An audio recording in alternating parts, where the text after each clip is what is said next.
So we've already discussed how the water can be up to 400 degrees Celsius, incredibly hot, beyond the boiling point. However, because the pressure is so high, it keeps it from vaporizing.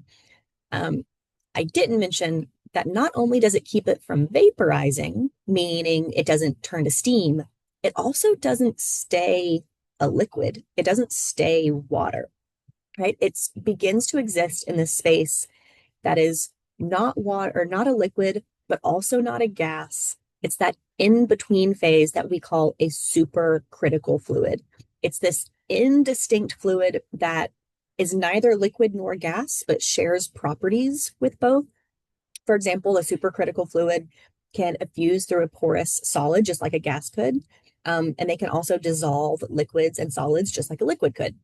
So it's this supercritical point that exists when fluid is at extreme temperatures, but also at extreme pressures.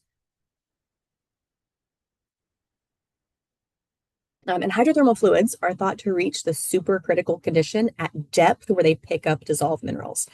So remember that water from the ocean floor can sink down into cracks, into faults in the seafloor.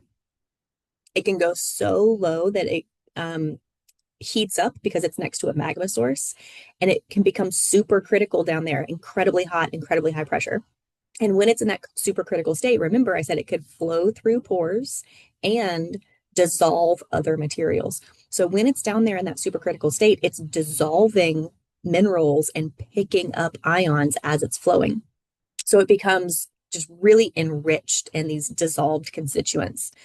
But then because that supercritical fluid is so hot, it starts to rise back up, right? Because hot things have a low density, they rise back up.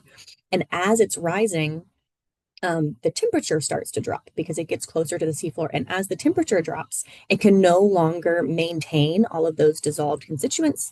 So that dissolved material precipitates out as a solid. And that is what builds the chimney layer by layer. That's how these chimneys can become, skyscrapers 55 meters tall. It's because as that water or as that supercritical fluid is leaving the chimney, it's precipitating solids as it goes. So true or false?